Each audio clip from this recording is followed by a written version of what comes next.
Imagine if you were paid to use more petrol, broadband internet, water, or even beer. Sounds too good to be true, doesn't it? But in some European energy markets, this is exactly what's happening. Over the last few months, negative power prices have meant that consumers across the Nordic region have been paid to use electricity, amid a glut of power that's flooded the market. What has caused prices to sink below zero, and why is this causing chaos in the markets? And how long will the situation last? We are recording this episode from our Montel Energy Day in Helsinki, where discussions of Finland's negative prices are rife. I'm going to be speaking to a panel of experts shortly, but first I'm joined by Montel's Nordic market expert, Priyanka Schindler. Welcome back to the podcast, Priyanka. Thank you, Richard. It's again a pleasure to be here. So why have parts of the Nordic region seen an unusually high frequency of negative hourly prices so far this year? Yeah, we do see this interesting development of prices, which also keeps us wondering what's really happening. And it's also about like the supply and demand, where we see that the supply has been excess, as you just mentioned, and also the demand hasn't yet picked up as much as we would like it to be. So there is flexibility. I think the flexibility is coming in, but it's also a bit limited. So it is creating such situations where we do see more hours with negative prices in the day-ahead market. And it's also about like what are the reasons for going behind this. It can be high mass run generation, which is coming from the nuclear, which is not as flexible, let's say, and then there is also, more incentives. For example, GOs, guarantees of origin, those are there. There are PPAs, which are also limiting the incentives to react to the price signals. So these are a bit more on a generic level, we would say, some drivers. Okay, excellent. And how have power prices in the Nordics been over the last few months since we've saw the first negative prices for the year back in sort of March and April? Have we seen any improvement? Has there been more positive territory? So one thing to highlight is that this is the first summer that we are observing after the go live of the Nordic flow-based market coupling. And also there has been a big change in the Nordic market in March, actually. So this has also to go into the details of what is actually happening. Let's get into the nitty-gritty of not just the incentives to not react so quickly to the negative price signals, but also the other sequential markets after the day-ahead market. So for example, we look at the intraday and balancing market. So there have been also quite some changes there, which let's take an example. If you are a wind power producer who is selling in the day-ahead market at -1, and then you see that the balancing markets actually in both in Finland and Sweden have been quite going in the downward regulation side, which means that the prices you would get there could be even lower. So you can actually buy back in those markets, in some of those sequential markets that come after day-ahead markets. So it might be like if you have the chance to curtail, then you can use that so that, it is also like leading to the day-ahead prices to be negative. So the ones who can respond to these price signals actually still have an incentive to do that. And this will not be taken away unless everybody starts to react. So the price levels that we are seeing now, again, there is connection of the spring floods and so on. Those are also some fundamentals, and also the transmission capacity. So there has been also some outages with the connection to Estonia and so on. That is also leading to some excess supply, ongoing transmission, maintenance, etc. But in terms of the price levels, we have seen like the first days, it was about -2, -1. But what we've seen in the last month and also in May and June, I would say that the prices can even be the average prices on the days when we see negative prices have been even -5. And in SE1, actually the northern part of Sweden, it even went to like -16. So it's not that low, but it is still low. I'm sure we'll return to a lot of these topics in the panel here. But I'd like to bring in the rest of my guests here who are eagerly waiting to share their views. So I'm pleased to be joined by Suvi Paaso, who's Managing Director of Investment Services Company Deriva. A warm welcome to you, Suvi. Thank you. Nice to be here. And Riku Merikoski, who's Senior Power Analyst at Axpo Solutions. A friend of the pod. You've been on before, Riku. A warm welcome to you again. And last but certainly not least is Vesa Ahoniemi, who's Chief Commercial Officer at Finnish renewable energy developer Winda Energy. A warm welcome to you too. Thank you. Now, Riku, if I can start with you, so Priyanka sort of set the scene for us here. What has been the impact so far of these negative prices in the region? I would say one of the main impacts we are now seeing this year is that we have more and more wind power definitely curtailing their production because of the prices. And it's not only about the low spot prices, but it's also about this very extreme balancing prices to all directions. It has become much more risky to promise any production if you can't really deliver that. So, and in a way, the risk is now in both directions. So I think many wind power producers definitely, and possibly also solar power producers, have been, let's say, changing their bidding strategies to the spots, so that they much more, at least some of them are rather not producing according to the weather, but according to the plan, because now being different from the plan can be very expensive. Also, this current combination of an hourly spot market and 15 minutes imbalances is actually not hardly optimal for anyone, because it's part of the reasons which cause very nasty situations for the producers. So you'd say it'd have to be 15 minutes overall in both parts of the market? Yes, I mean that's vastly better than the current mixture of things, and so that's why I consider this delay of the 15-minute market is actually one of the reasons which makes this year particularly bad. That's very interesting. I think I will return to some of the impact on the wind power producers and what it means here in terms of curtailments of ESSA in a minute. But first, I want to turn to you, Suvi. How the markets respond to this flood of negative prices? I mean, what's the best way to deal with it? I would say, of course, raised up already the flexibility, but I would also bring to the table the idea that actually we saw 1.5 years ago, when there were very tight situation in Finland, especially very cold weather, no wind, some of the power plants outages at the same time. So actually the consumption started to kind of take the consumption figures downwards. So it actually created the flexibility model for the consumers too, because it really was the tight situation. There were national power grids or TSO saying that actually please save the energy now and don't use it. So, but I would say that nowadays when we are getting these minus prices too, so there are not only the consumers who are flexible in that sense, maybe they are then using more when the prices are negative, but on the other hand then the renewable producers have also adapting this kind of more flexibility on their bidding models and how they are acting on the market. I would say that there has been the years that they are just running. There have been tariffs, there has been kind of supporting schemes when there hasn't been any kind of concern, are they getting revenues or not? But I would say that this, in that sense, the change is good, because then you need to adapt to the market needs. I mean, absolutely. I mean, how do you find the kind of the climate of investments amid these kind of this kind of very volatile prices? I mean, what's that doing for investments into green energy projects? That's a very good question. That is there any incentive anymore to invest here in Nordics? But of course it depends on the demand again. It's quite fast to build the new renewables. So if we get the demand, it's quite maybe 1-2 years then to invest in the renewable sources. Vesa might know better how long it takes. We'll turn to him in a minute. But I would say waiting. that, but the demand is of course the key question. If we get that here, then I would say, yeah.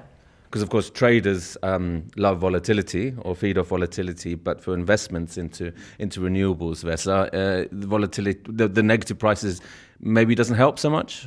Yeah, currently the issue of negative prices is definitely something that investors are keenly aware of, and they look at the capability of a park, let's say a wind park, to respond to negative prices by curtailing, maybe participating in reserve markets, and especially looking at the PPAs to make sure that negative prices don't undermine the business case for the whole park. Also the issue of reserve market participation, that kind of new flexibility questions, they are something that are now being worked on quite heavily. Reserve market prices currently are so high that you can actually improve the financials of a wind park quite massively. The trouble there is that you cannot really hedge them. You cannot really contract them in the long run.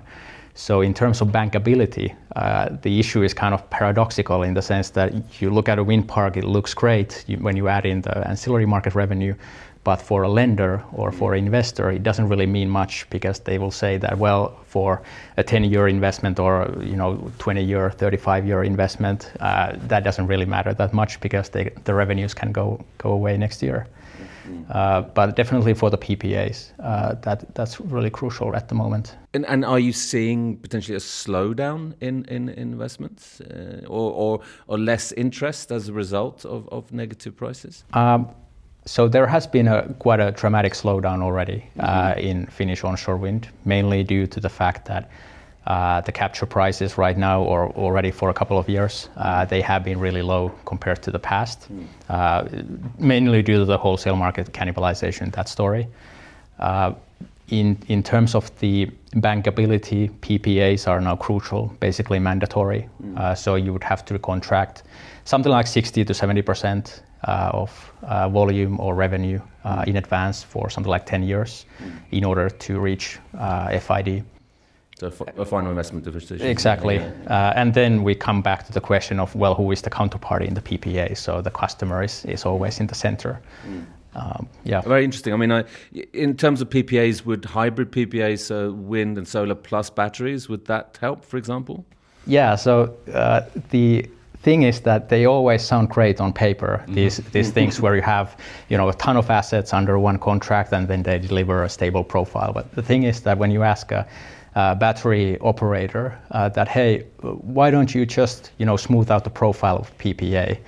Then they will say that, well, look at the ancillary market revenue.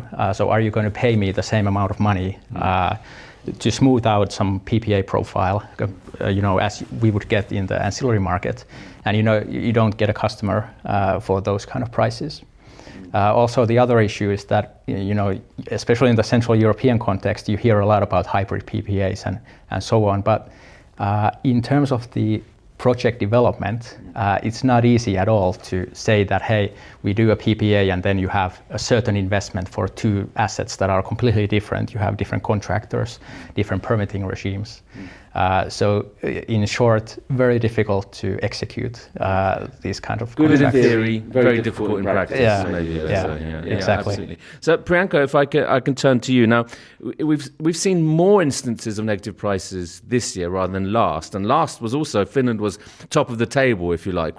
Why is this the case this year? Why are there more this year? Yeah, absolutely. I mean, this year we are seeing, so Finland is a bit above last year, but in SE2, for example, the north of Sweden, the number of negative price hours actually twice as high than last year. So this is what we're seeing already. Now it has just been middle of June and it's quite a lot. So we were, also wondering about what are the nitty-gritty, because some of the things can be explained by, let's say, a lot of massive build-outs of renewables. That has been the case really in those regions. The demand hasn't picked up in the north of Sweden, and same for Finland. But there has also been, issues with transmission outages, prolonged outages also. So the power has not found a way out, but that's also the case. And then also the developments in terms of the balancing markets, which we mentioned.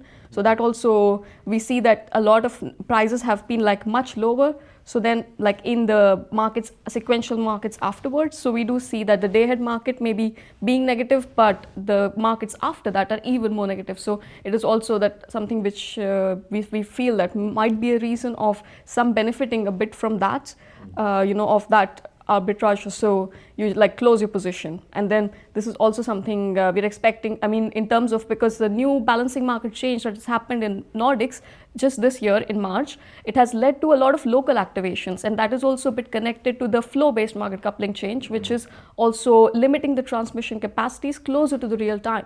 So it's bringing a lot more, let's say, local activations. So also incentives for the ones who can act on that, and then I think, yeah, as long as we don't have everybody acting to that, it will not take away these, negative prices, which are also leading. No, I mean, that's very interesting. So is it too simplistic, Riku, maybe to blame oversupply from renewables for negative prices, or is it also the kind of regulatory policy aspects that Priyanka's highlighted here as well? I would say actually that if we look only to Finland, I would say the regulatory changes have probably even a bit limited the increase of negative prices this year, because probably if we hadn't had any changes, we would have probably had even more of them.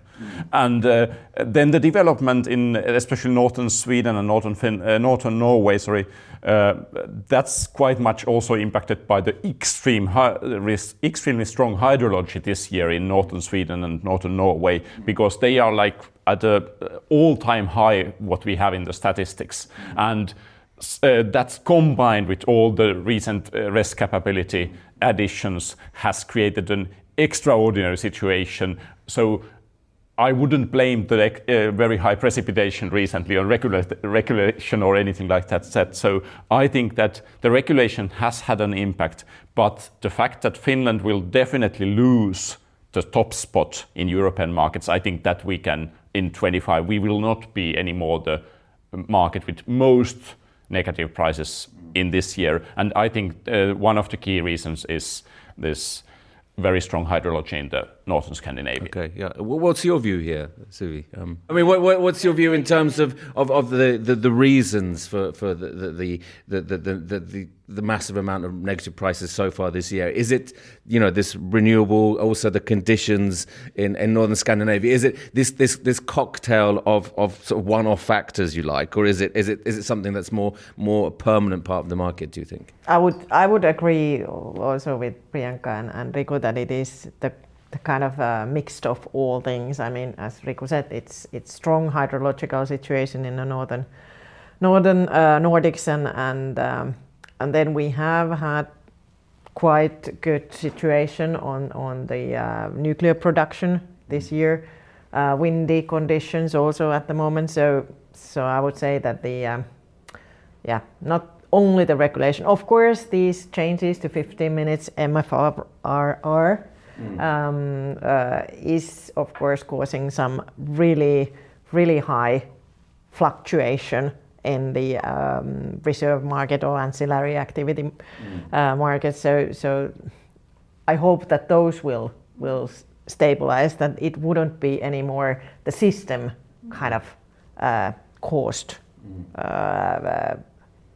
either negative or really high positive prices. So, yeah. I mean, just before we go further, it may be useful, Priyanka, just to highlight the different types of balancing markets they are. You mentioned FFR, MFFR, and then there's AFFR. And what, just for the listeners who may not be aware of this kind of this type of abbreviations, Priyanka, would you be able to just tell very quickly, briefly, the difference between them? Yeah, absolutely. I love to talk about balancing markets. So it's actually very nice. So manual frequency restoration reserve is the MFRR, which is actually the one that has undergone a major change right now in terms of Nordics. So it's basically a market that is in place to procure reserves. It's operated by the TSOs, and it's the balancing service providers who actually are the ones who are helping them out with this. So it can be anyone who is able to react to the prices and respond to the signals by the TSOs. And this has actually undergone it used to be manually operated. It was quite different before, and now from March it has become like an automated clearing market. So which is also confusing us in different ways, because the algorithm works in the ways it has been programmed, and I think not everybody understands it very well in the market yet. Actually, it has led to a lot of volatile prices. And that's also, a little bit of those descriptions. So the AFRR, which was mentioned, is automatic frequency restoration reserve. So that's a different market. That's a little bit just for the fine tuning of the limited imbalances that are coming up in the market. Okay, that's a very useful distinction and an explanation. Thank you very much, Priyanka. But Suvi, if I can return to you, you mentioned nuclear. And nuclear isn't known for its sort of flexible output. How well can it coexist with the renewable output in Finland? What is it? Is it also maybe part of the problem or part of the issue here, if you like? You mean that the nuclear is kind of fixed production in that sense? Of course, we need the base production here. We have cold winters mostly, and we still have a base load consumption also quite heavily. So, but I would say that they are a good mix anyway. And if we get more flexibility on a renewable side or some other solution, I think they would be coping here quite well together. And of course nowadays the nuclear has also its flexibility. They have been renewed their kind of controlling mechanism, and of course Olkiluoto 3 is more easy to adjust. I mean, it's been quite astonishing the way, Finland went from a shortage to now almost a sort of glut of power, and that's largely because of Olkiluoto 3, isn't it? Yeah. So it's both. It's been a saviour, has also maybe created some kind of issues. Vesa, if I can turn to you, what's your view here on the coexistence of renewables and nuclear? Yeah. So we talk a lot with new demand, new customers. And usually, when you see discussions in the public sphere, you have this dichotomy between baseload consumers and flexible consumers. And usually everybody says that, hey, all the new consumption is baseload, so why would you need wind power coupled with it? But when you actually discuss with the people and discuss with the players, it's usually more mixed or a bit more complex. There's usually some baseload component, that baseload part that you need to have in terms of electricity supply. But then in addition to that, you usually have some room for flexibility as well. So in that sense, and certainly in our discussions, it has become clear that there is room for wind power. There is room for a mix between solar and wind, and there's certainly room for more kind of innovative PPAs for this new consumption, talking about hydrogen, talking about even data centers, e-boilers even. So certainly I think there is a room for coexistence, even though definitely nuclear is a good kind of backbone for Finland. Obviously you've mentioned here demand is crucial, and you're talking to customers. I don't want you to name any names or anything, but maybe talk about the different type of sectors that are interested in investing in Finland. I mean, we've seen some very interesting projects with green steel, for example, in northern Sweden and northern Finland, and then here in Finland. But there is also concerns in other parts of Europe about possible deindustrialization and flights to other parts of the world where power prices or energy prices are a lot lower. Where is demand going to grow in Finland or in the Nordics, Vesa, do you think? Well, there's basically three major groups. There is something a bit less sexy and more on the kind of background behind the scenes is e-boilers, electric heating. That they are very quick to build. They're quite economical at the moment. So that's a huge component growing. Well, not huge, but still significant. And then the second one, also in terms of kind of time scale, is data centers. Now everybody and their grandma has a data center project in the Nordics. Absolutely. They are very different between each other. So in some project developers, you have energy experts, really good idea of how to source electricity. In some other developers, you have the same person buying paper clips and buying electricity on the side. So very different kind of levels of understanding. And then the third major category is the e-fuel / hydrogen component, which is quite a bit further ahead perhaps than what has been forecast for a long time. But at the same time, it is crucial. The e-fuels, ammonia, eSAF, those kinds of components, really important. And they are mostly projects with a lot of electricity expertise as well.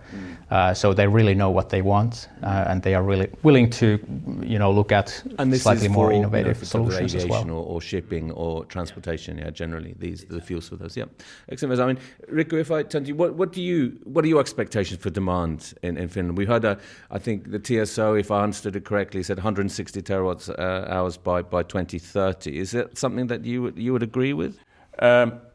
I'm slightly turning from being very negative on being maybe not so negative. So I would say that now I could just about believe their moderate scenario, which is the one which they present rather in the low end. But now we are going to a direction that we will at least see some growth, which is quite a change from the 25-year flat trend. So we really haven't had any demand growth. So now I'm turning from let's say, being a pessimist to being at least, if not an optimist, but at least that we will finally have some growth.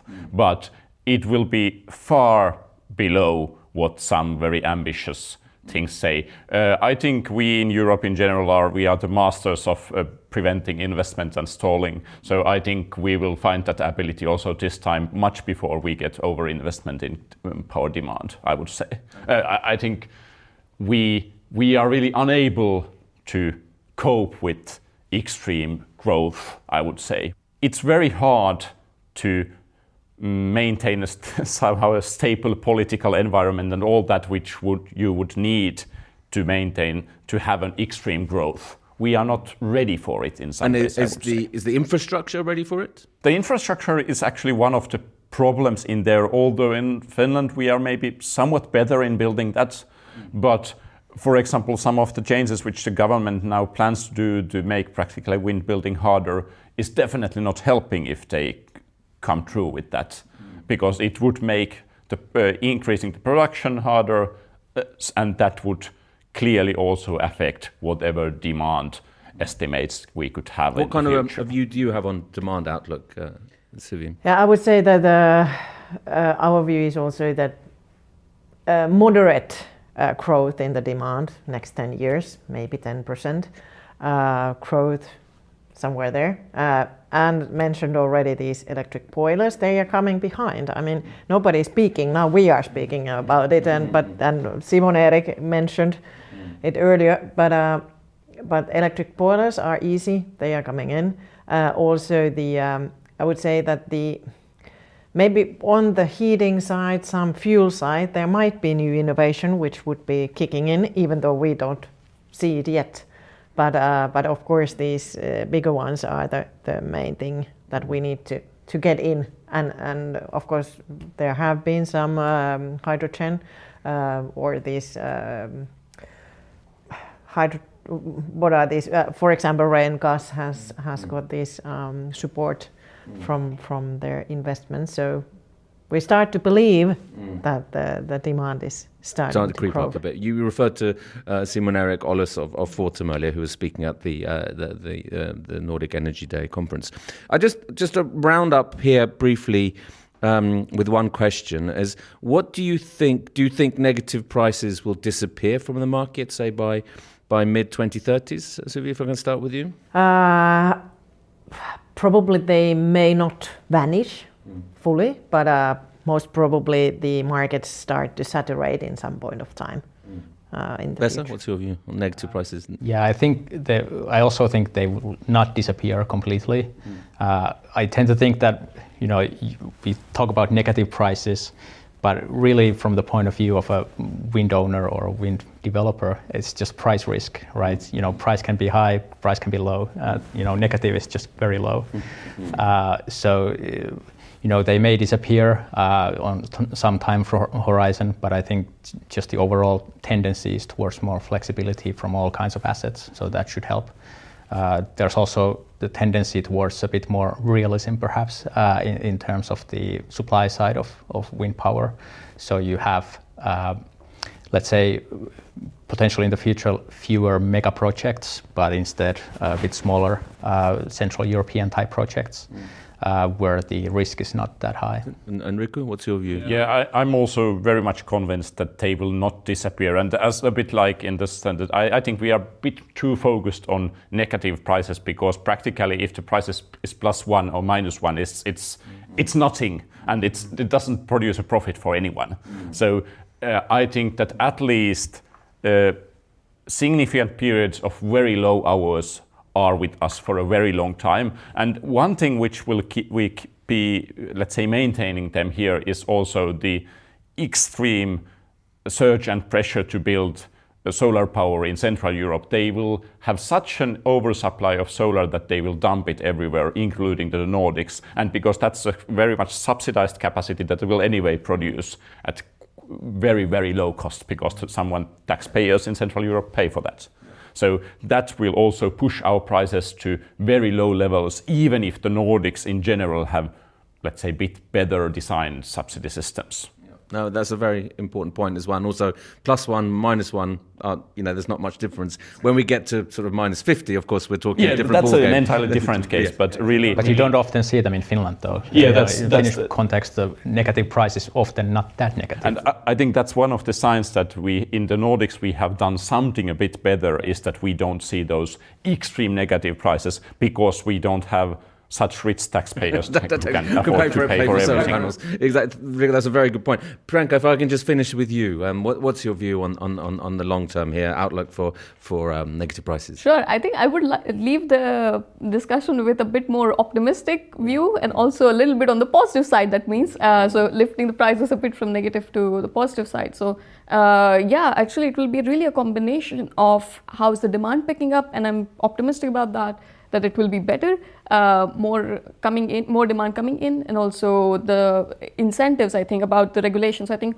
what Riku said is really a very important point, to understand the underlying factors and the incentives to react, really. I mean, if there are certain regulations, if they are changing, they will also impact. And I hope these situations will then really be resolved over a period of time, because everybody's observing this. So if the Nordic starts to import from the Central Europe, those negative prices. So that's because the markets are connected after all. So what is happening in the regulatory side, that's also going to be very important.